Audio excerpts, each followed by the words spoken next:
Hello, my name is A Mystery. What's yours? I'm not sure right now. Let me get back to you later. Okay then. I came over here today to find out about your story, but unfortunately I forgot my glasses. Is this the title? Over here? Yeah, this is not the title you were looking for. That's its name. But where's the title? Oh, it's right here, and it's called This Is Not the Title You Were Looking For. Oh, I get it. Like Star Trek. Actually, it's more like Star Wars. Oh, okay, same diff. So, would you care to share the story you've written? It would be my pleasure. This is not the title you were looking for. A man traverses the waste of the land in search for his name, but he sleeps into the path of the weary, falling upon hard times. He has no water, no food, yes, yet he continues to walk along the road of ignorance. These hard times push his limits to the test, but he hasn't realized how much he can change. He pursues the answers he believes are waiting for him, but he knows not the question posed. Forgetting about the unknown question, he wonders about what even matters in life. What is meaning, he says to himself, just as he walks off the edge of a cliff. The feeling of falling is a bizarre experience for him, but is slightly interrupted by his attempted flight, a slowly achieved parabola beginning to rise, but ending with a fall. Musing the concept of nothing that always belies his existence, he lands on the bottom, realizing that the experience was as close as he ever gotten to understanding.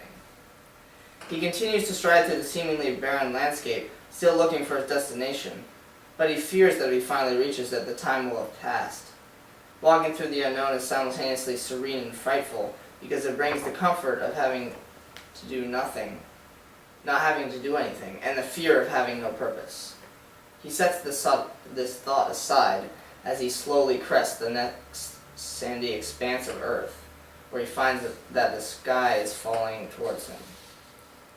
He reacts by conjuring up emotion, his greatest friend, to help him in the battle against reality. The illusion attacks with his glossy digits, scratching the surface of his ego. Although slightly injured, he knows that it is merely a temporary setback. The fight goes on. He shifts his weight, jumping over the limbs grabbing at his legs, and he dives into the sand, waiting for a good time to attack. He leaps out of the sand onto what he believes is his aggressor, striking the phantasm on the temple and knocking it out. That was easier than I thought it was going to be, he thought. Feeling good about himself, he continues on his journey. Coming to the mouth of a cave, he stops and looks inside. Fortunately for him, he sees water droplets on the ceiling of the cave slowly dripping down onto the ground. Rejoicing with happiness, he goes over to drink some water. "Hello," something behind him says. Extremely startled, he jerks his head around to give face to the voice.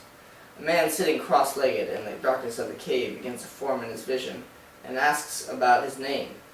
"I don't know what my name is. It hasn't been found yet," he says. "Why do you need a name?" the man replied. "It could give me a sense of purpose. Without it, I wouldn't know what to live for," he said. "What about creating your own purpose?" the man said. "I don't know how," he said. "Take away the assumptions you are telling yourself have to be true. Free your mind," the man said, slipping into the shadows of doubt. He hears the name Dalan in his sleep, which he believes is a whisper from the man before in his mind. He decides that this means something to him, and calls himself Dalan from that point forth. Dalan moves deeper into the cave, trying to see what is not perceptible to him.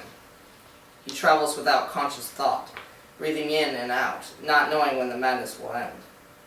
Although Dalan chose not to have a name, the doubt in his mind was ever present. He was at a loss for what to do with his time.